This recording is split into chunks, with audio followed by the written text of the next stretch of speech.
Hola, mi nombre es Roberto Márquez y en este video les voy a hablar sobre el crecimiento de los medios de comunicación.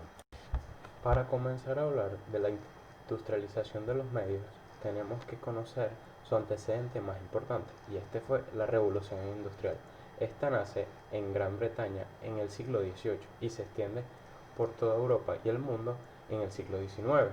Se produjo un cambio en la sociedad donde la economía deja de basarse en la agricultura y en la artesanía para depender de la industria.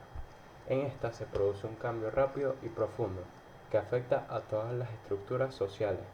Los cambios serán tanto tecnológicos, socioeconómicos y culturales. Para esa época hubieron unos factores que terminaron de impulsar a lo que conocemos como la industrialización de los medios, la masificación de los medios de comunicación y la edad de oro del periodismo. Estos factores fueron económicos y sociales. En los económicos podemos hablar sobre la crisis que hubo en 1870. Esta puso de manifiesto la saturación de la industria tal y como se conocía tras la revolución industrial. Sectores como el textil y el ferrocarril generaban una producción que no podía ser absorbida por la demanda. La acumulación de productos y mercancías condujo a la primera crisis del capitalismo.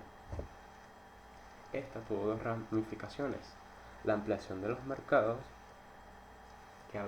que trataba sobre las grandes potencias que iniciaron las colonizaciones de nuevos territorios donde todavía no había capitalismo, como Oceanía, India y África. Esta estrategia, conocida como imperialismo, permitió el comienzo de la globalización del mercado.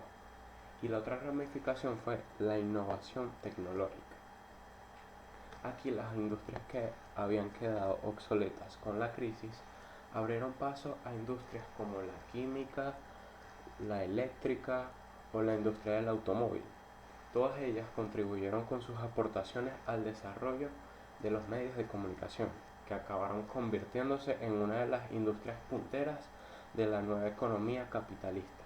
Principalmente, en esta época hubieron tres grandes inventos asociados con los medios de comunicación: la rotativa, la linotipia y la fotografía. En los factores sociales hablaremos hablaremos que en el siglo XIX la prensa era objeto de consumo para las élites y su distribución era muy limitada por su alto precio.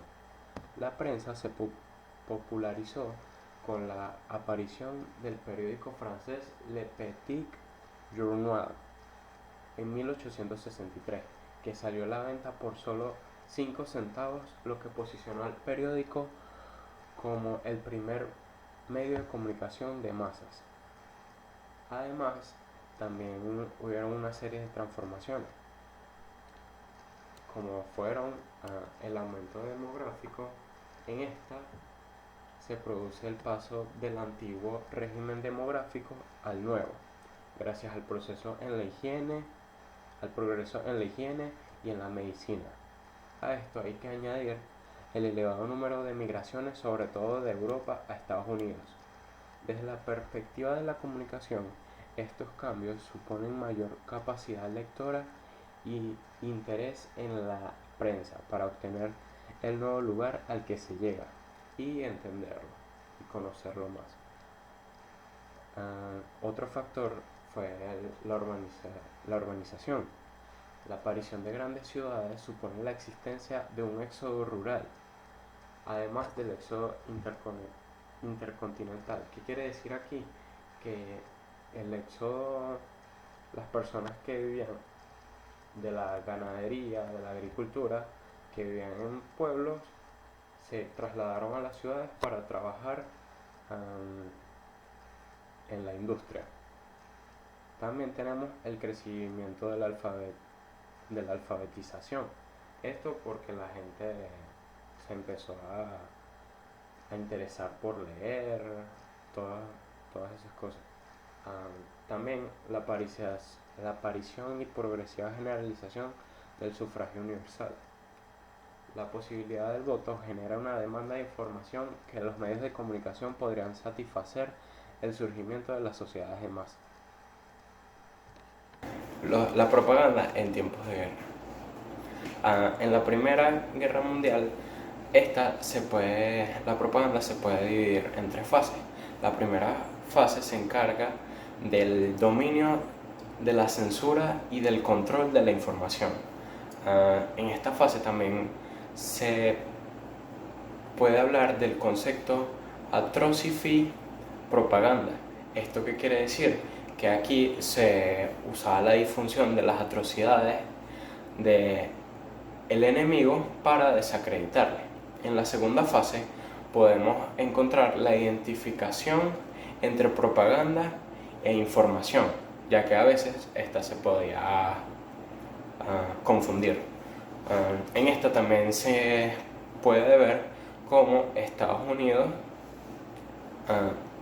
como Gran Bretaña, a través de la propaganda ayuda a romper la neutralidad que tenían los estadounidenses en la Primera Guerra Mundial, ya que en el año 1917 aún no se habían unido.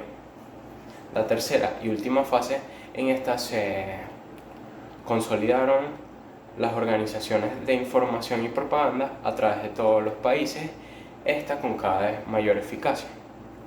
En la Segunda Guerra Mundial, la propaganda fue un arma tan fuerte como una misma escopeta para los aliados, como también para los países del eje. Para los aliados, ellos utilizaron una gran cantidad de mensajes propagandísticos que incluían desde tener cuidado con la información que se transmitía de uno al otro, a también la evacuación de ciudades por bombardeos. Gran Bretaña se destacó por un personaje propagandístico muy importante, como lo fue Winston Churchill.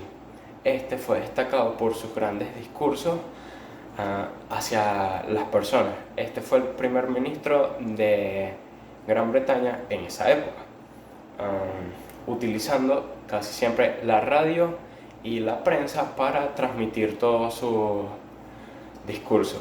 En este podemos destacar a uno llamado a Sangre, Esfuerzo, Sudor y Lágrimas, diciendo que esto era lo único que él podía ofrecerle a la comunidad de Gran Bretaña.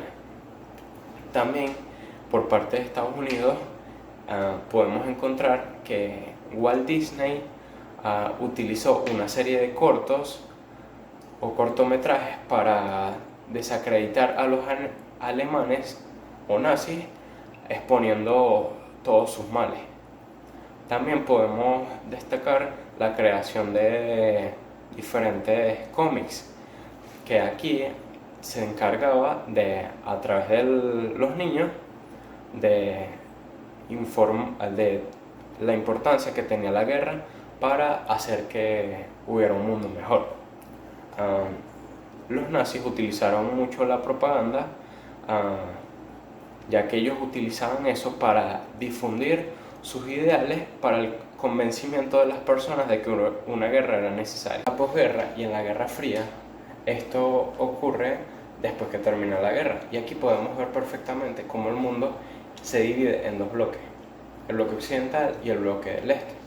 En el bloque occidental podemos decir que la propaganda fue para desacreditar el comunismo o para estimular el anticomunismo a través de producciones de televisión o los mismos cómics, y también a través de la prensa escrita. En el bloque del este podemos ver cómo el comunismo se intenta expandir, expresando la paz que este traía. También usaba la propaganda para hacer que Estados Unidos se vea como un agresor para sus ideales.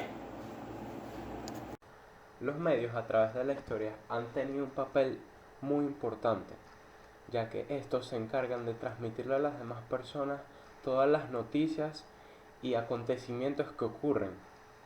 Por eso es un gran motivo llevarla con responsabilidad, ya que hay que pensar que es llevarle a otra persona una gran información para que también ella la pueda entender y no ser mal informada.